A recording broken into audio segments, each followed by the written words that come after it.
going from training to coaching, I mean, there's a big gap there. Where did that gap start, and how did you like really tone your skills and all that? Or who were you under? Like who really guided you? Obviously, I'm sure Randy did, but who else really guided you in that process? Dennis Davis for sure. Yeah. He is my main coach. He's the guy that I rely on immensely. Robert Follis, obviously when Follis was there, I'd say definitely those two, and Ray Sefo. Yeah. So I had this brotherhood of great coaches, and guys with lineage, obviously through Team Quest and Randy. And yeah, that's kind of what like where I always knew I was going to coach. I just assumed it would be in football.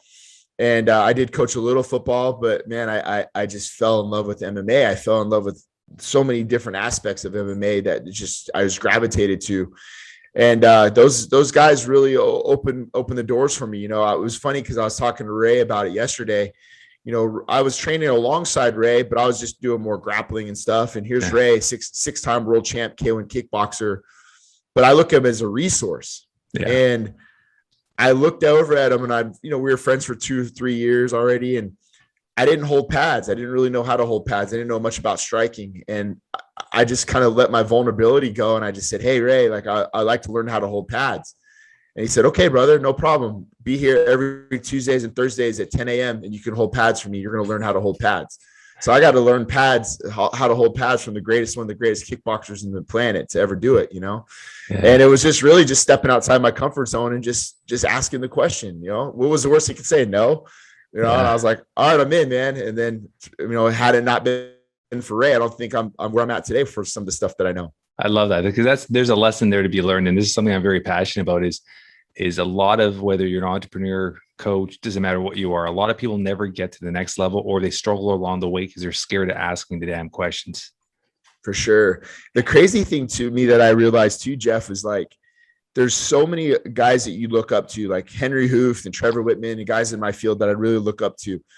Those are the ones that when you ask them a question, they're the ones that usually make themselves available more than anything. And a lot of times you're just intimidated because you look up to them. And one day I just remember like seeing Henry, I was always kind of intimidated by him. And I went over to him and I shook his hand. I said, I'm a big fan of what you do, and just kind of broke the ice. And he's been such a great influence on me in my career ever since. And all it really took was just an opportunity to go say hi to him, you know? And I think once you feel the need to step outside your comfort zone, it just opens up so many other doors. And people don't even realize too. And it's funny because before this podcast, I was a guest on a show in Jamaica. Actually, it was a Zoom on Jamaica, and it was a coaching show for entrepreneurs, and that was one of the lessons I was trying to explain to people was, if you're trying to start your own business, you're trying to do anything on your own, just find somebody that's where you want to be, somebody that's already succeeded at.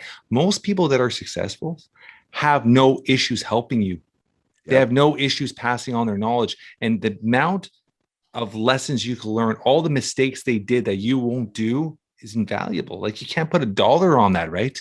Man, 100%. And that's like when I have those, I call it church. It's like going to church when you sit down with Henry. Yeah. And you know, he's very transparent, and he'll tell you things that he's seeing and things that you need to be better at, and the way he communicates with you. And you know, you can't pay top dollar for that, but you're absolutely right, man. And like he's and anytime he's ever brought it up, he's always said to me, there's a day that you're going to repay this to some other coach. Yeah. Pave the way, man. You know, and that's always been something that has made me feel good. And he said to me one day, I picked him up and I was driving him back to the hotel because he had a fight, and, you know, he got quiet. I dropped him off in the valet, and he doesn't really say anything. I was like, all right, see you, coach. You know, he doesn't get out of the car, and he sits there and he says, hey, one day I'm going to be gone. Like, I'm not going to be coaching this anymore. He goes, I feel good knowing that I'm leaving this sport over to guys like you, because you care about your people. You care about your fighters.